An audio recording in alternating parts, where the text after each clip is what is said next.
Hello, everyone, and welcome back to Veritas and Vision. I'm your host, Rachel Kenney, and I'm super excited that you guys are here today. At the beginning of this week, I posted on my Instagram story 3 of the most popular topics that have been coming in through my topic sheet that I've linked in my bio.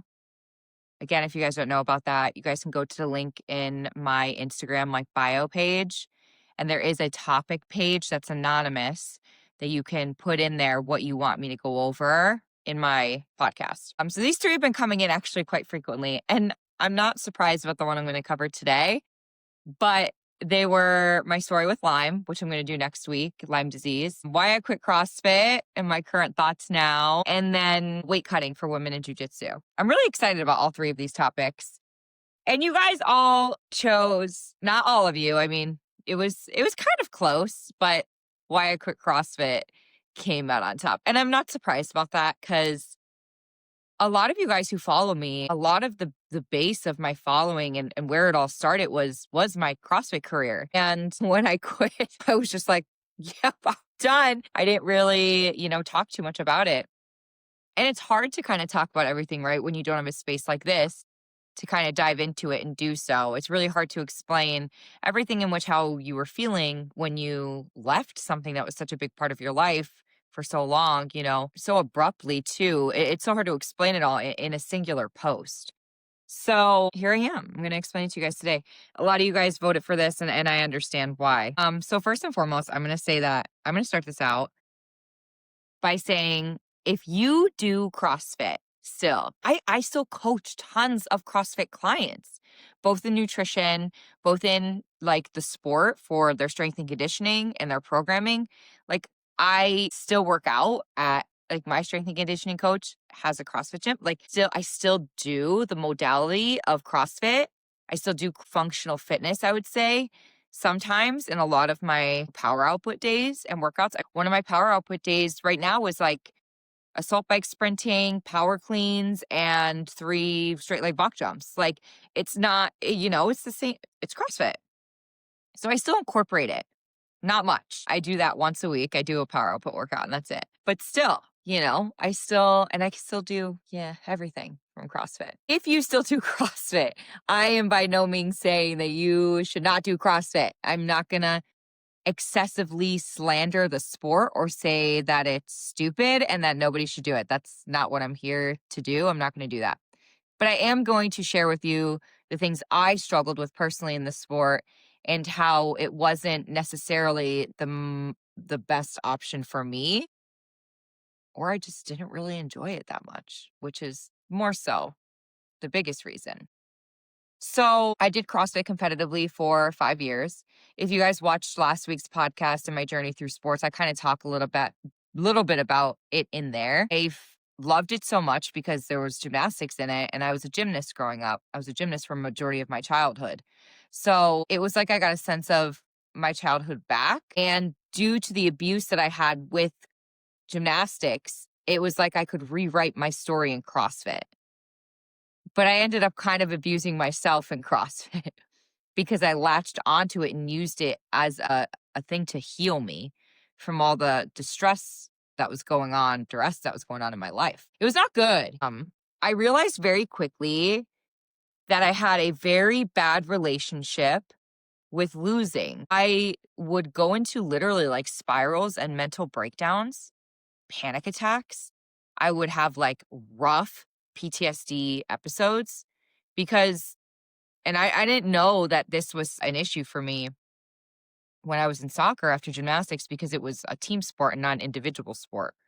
So like I didn't really understand or know if I had these triggers, right? And that's the beauty of life is your triggers pop up more so as you grow older. When I was a gymnast, was not allowed to lose. I talked in my podcast last week that I was very, very good. I was a very talented gymnast. I was winning everything all of the time. But there was no room for error and there was no room for loss. If I lost, my father would be very abusive, physically and mentally. So it wasn't a good experience. And I didn't know. I was never loved throughout my failures. My failures. I was never loved throughout losses. Like if I would take second place, I was deemed, garbage, worthless. And that was hard. And that was a big reason why, you know, I did end up quitting gymnastics because it was ruined for me. So, jump into CrossFit, I was hooked, but I realized very quickly when I started competing how much trauma I have with competition. And I didn't know how to not be first. I didn't know how to lose. I was so mean to myself if I did lose, or if I didn't do well. And for those of you who know CrossFit and who do CrossFit, you're against everyone. Like it's a sport where you are scaled, intermediate, or RX or elite. Okay, but we'll put RX and elite in the same category. And when you're an RX and elite, you're against everyone in the world. When you're doing the open or anything like that. Also, the workouts are varied, right? That's the beauty of CrossFit is they're constantly changing. It's hard to be able to tell your improvement a lot of the time unless it's lifting, right? Or like unbroken sets of gymnastics, or maybe your K row time will show you that you're fitter. Maybe the girl tests, you have Amanda, you have Linda, you have Jesus, Fran. Fran was good for me. Fran was one of my best. Fran and Diane were my best girl tests. What was, Diane was the handstand push-up deadlift one, right? That was my shit. That was a good one for me. But then like you throw wall balls in the equation, you throw running, you throw rowing, you throw shit like that. Like I really struggled. I'm 5'1". That's not an excuse at all. There's many women who are 5'1" and absolutely fucking crush running and rowing and everything like that. But these are the things I really struggled with. And I couldn't quite, get past, like I would improve, but very minimally. It wasn't that I improved a lot. And I was destroyed all the time. So I did learn throughout CrossFit, like that was one of the biggest reasons why like in therapy that I tackled. One of the biggest things that I tackled was how I handled my losses in CrossFit. And a lot came up from that, right? And I worked really hard to learn and be better about that. But there was still so much damage done in the sport of CrossFit that like when I look back at it and when I worked into therapy, I remember I was always saying something about something made me unhappy in CrossFit or something along those lines. And I remember my therapist one day, she's like, can I ask you something? And I was like, of course. She's like, do you like this sport? And I was like, I think so. And she's like, I don't know if you like this sport. I think you're doing it because it's who you are. This is who you are. It was my identity. I grew most of my Instagram following throughout CrossFit. I moved halfway across the country for CrossFit. I was a CrossFit coach. I coached CrossFit people. It became who I was known for. It became my whole identity. I didn't think there was anything else I could do. I had to be good at that. I dedicated so much time. I had to be good. Like, that's what I thought. And I wasn't a quitter. I hated quitting. I never want, like, that's not who I work fucking hard at everything I do. When she asked me that question, I was like, she's like, I want you to think about it. I want you to ponder. I want you to take this whole week. I want you to journal on it. I want you to reflect. And I was like, I don't like it. I don't like it. I put way too much pressure on myself. I was beat up all the fucking time. I felt terrible. Me fighting men every day, my body feels way better and I'm way less injured in jujitsu than I ever was in CrossFit. I was injured all the time. I was super inflamed all the time. I looked terrible. Slept like shit because all of my hormones were fucked out of whack. It was insane. I had so many bad injuries in CrossFit, like my back mostly. I messed my back up so many times. And there was this one time that I was in the bottom of a back squat and everything like I felt something rip from my middle of my butt cheek up to the mid back. And I could not lift my left leg in a 90-degree angle for 6 months. I had to like drag it up steps. I remember I couldn't do a Jeff. If I went into any flexion, even the slightest bit, I would get a jolt of pain, like a nerve pain. I had to work with a lot of specialists to fix myself. That was really hard for me. And it was during that injury. That was my last big one. It was during that injury that I went through all this, and I was like, think I don't think this sport is for me. But I kept with it. I still kept with it for another year and a half. And I remember my last open, I went team. It was with Andrew and Alexis, and we went team that year. And I told myself, I didn't tell anyone. Nobody knew. I was like, however this season ends, this is going to be my last season. Whether we make it to semifinals together, whether we make it to the games, like this will be my last season regardless. And I was so excited to be on a team because it took a lot less pressure off yourself. You still have a lot of pressure because if it's you're the reason the workout doesn't go well, that's not a good feeling. You let your team down, and I think that sucks, right? But we didn't even make it past quarterfinals. We couldn't even do quarterfinals because Andrew got injured. He couldn't even do like the first workout because his elbow was so severely fucked up. And we were like, it's okay, dude. Like, whatever. It's totally fine. And we all went out to eat. And I remember I looked at everyone and I was like, so I'm quitting. And everyone was like, what? And I was like, yeah, I'm done. I don't want to do this anymore. I think I'm going to try Olympic weightlifting. And I switched to Olympic weightlifting because it was very similar to CrossFit and it wasn't like a big jump. And I felt like people would still be able to understand what I was doing because there's Olympic lifting in CrossFit. And then, a year into Olympic lifting, I was like, I hate this too. No, I need to just be done. I need to be done. I need to switch. And then I started jujitsu. And all of these things happen for a reason, right? Like you're not meant to like things. You're not meant to vibe with things. Things like these, you're always directed into the path that you're supposed to be in your life. And I said that in the last episode, like everything is linked like a spider web. So I believe all of these things had to happen in order for me to find jujitsu. Jujitsu has changed my life. Jujitsu is my sport. I have found it. I feel so good in it. I love it. You get minor injuries. I break my toes. I break my fingers. My fingers are a hot mess express. You get your little things. And of course, there's still injuries in the sport, but it was like, it's just so different. It's so different. And I was meant to find this. I was meant to find my gym. I was meant to move to the cities. I was meant to find all of these things. I have found the most important people of my life because of jujitsu. And I found myself again because of jujitsu. I was able to rip this identity of myself that I had with CrossFit it wasn't who I was. And I got to be able to find who I was without it. So it was a lot of things, a lot of like different pressures that kept me involved in CrossFit for longer than I should have been. I probably should have quit a long time ago, but it all plays its purpose. And again, it all led me to where I was supposed to be. I was supposed to be in as long as I was. I was supposed to switch to Olympic weightlifting. I was supposed to go start jujitsu. Another reason why I think that I wasn't like able to break that barrier in CrossFit, why I always got injured. Now, dude, people in CrossFit I'm not even going to say it's just because of my illness. I'm going to say there's a lot of people injured all the time in CrossFit. Okay. So the sport in itself is so hard on the body. So hard on the body. The people who do it professionally, dude, go on with your bad self. Like it's incredible. I love it, but like the amount of hours I've had to put into training, I would 3-4 hours a day.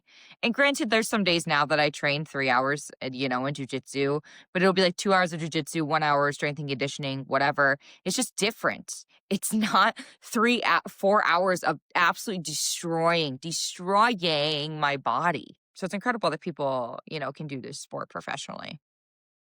But I know there's a lot of, I mean, you don't hear about it because nobody really talks about it, but there's so many top high level athletes who are injured all the time. Like all the time. And they will not talk about it. And they're always injured. And they have the best of the best taking care of them, fixing them, helping them. There's so much more I feel like that goes into CrossFit that is not spoken about. And I feel like there are athletes who open up, but there's a lot of athletes who don't. And I think that's really sad because I think that people have very high expectations when they do the sport, and the sport is very, very hard to make it in. Not impossible though. And if you love it, then that's all that matters, right? But again, I feel like a big reason for me what was my Lyme disease all the time, or for the whole time. I got diagnosed with it, and I'll talk about this next week. This will be our next video, is my Lyme disease. But I figured out I had it a year and a half ago during the 4th of July of 2024. And so it's very, this is very recent. But we're pretty sure I've had it majority of my life since I was a kid. And it was just like your body, and again, like this is a whole other podcast for next week, but your body will only take so much until everything kind of hits the fan as you grow older. You can only neglect something for so long until like shit hits the fan. And that was kind of the point my body was at.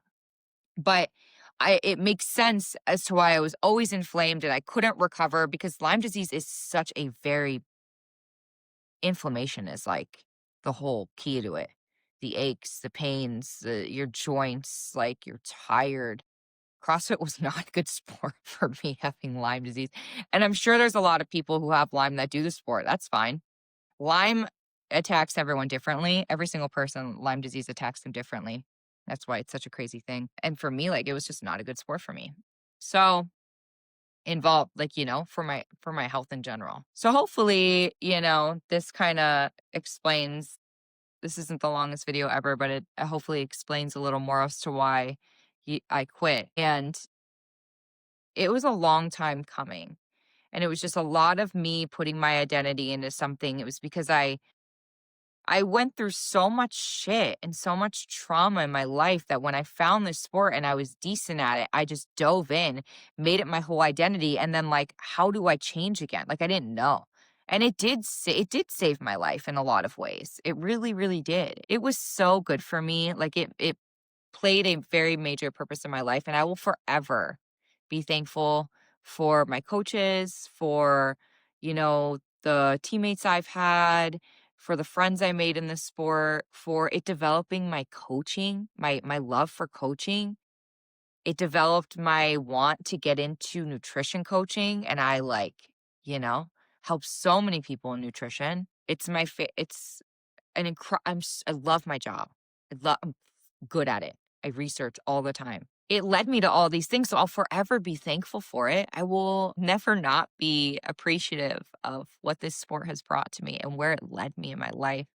But it was not the sport for me, and I think there's a lot of things I very much dislike about the sport, and there's a lot of things that just weren't good for me and didn't align with the values or the person of who I actually am. But jujitsu does, and now I'm here. I know it was such a shock for people. They're like, you literally did a 180, like now you're fighting people. Hell yeah, it's so fun. It is so fun. But yeah. So I think like if you are doing a sport because you don't know what else to do and you feel it's your identity and you feel like that's all you know, and that's the only reason you're doing it, you have to let go and start finding other stuff. Even in like if you do CrossFit, do other sports. It is meant to be like where you could, like, it's supposed to make you, which it did. Okay, this is another thing. It built such a big base for me. Like, I joined jujitsu so strong, athletic, explosive. Like, I am the athlete I am because of all of my history in sport, and CrossFit was a big base and layer of that. I owe so much to that. But that is what CrossFit is about. It's about being able to do everything. You're the fittest on earth. You can do all these try new things. If you do CrossFit and you only do CrossFit, you are doing yourself a disservice. Try new things. Just go take a class. Half of the time, most of the time, it's always free. Go do new shit, express yourself, because you have no idea. You might find something and be like, wow, I love this. Like, this is what I'm supposed to be doing. And I think CrossFit is amazing for people who do it to get fit and lose weight and be healthier. I think it's amazing for that. like CrossFit gyms that have the mentality of functional fitness and have helping people become healthier versions of themselves, that is amazing. It's so good for people because they get to come to class, they're in a community, they have a coach guiding them. They come for 60 minutes, they do the WOD, they do the workout of the day, they do the lift of the day, they go home, but they get it in. And it's addicting because you have that community aspect and you have that guidance from a coach. So if you're doing it in that aspect, amazing. Competitively, it was very hard. I think like the sport of CrossFit competitively and CrossFit in the terms of like functional fitness and being healthy, so different. So I love it for in terms of that, like the health aspect. Competitive, not my favorite thing. And that is why, I still do some of the modalities of CrossFit in my training because I think it's incredible. So, anyways, that's my story. That's why I quit. I know it's not this big, grand, like reasoning on why I quit CrossFit because of some of the, it's a whole mix. It's a whole different, it's a variety of things as to why I quit. And all of it comes down to the fact that like it wasn't meant for me. And I was very unhappy doing it. Finding something I am happy with doing now, I'm like, oh, wow, I was really miserable for a long time. But again, it served its purpose. So, yeah. If you have any stories of CrossFit, you can always share them with me. If you need advice on if you are miserable and you need advice on how to shift, I'm here for you. I can help you out. Next week, I'm going to talk about, my journey with Lyme disease, how that all popped up, and that's been a journey. So that will be a interesting video for all of you. I don't talk about it much. I've actually stayed pretty quiet about my Lyme disease because I've been trying to figure things out. And I feel like I'm kind of in a space where I've figured a little bit out that I can talk about it. Um, there's still a very large mystery to all of it. But I'll be excited to share my story thus far about it with you next week. So if you like this, like it, subscribe. Let me know what other topics you guys want me to cover. I also have a Patreon now. I'll link that in the description here. If you guys want to support me and the YouTube channel, you can subscribe to my Patreon, and I greatly appreciate that. I also have another thing in there that I'm going to be launching as well. I haven't even shared it to anywhere else, but obviously here right now, but I'm going to have like a nutritional tier in my Patreon as well, where I'm going to add in my meal prep every single week, my grocery list, and then like recipes and stuff for people who want to follow along and want like ideas, because I think people really struggle in that area. So let me know what you guys think about everything. Let me know if you need anything at all. Again, thank you for being here and thank you for listening. I hope this answered some of your questions, and I'll see you here next week.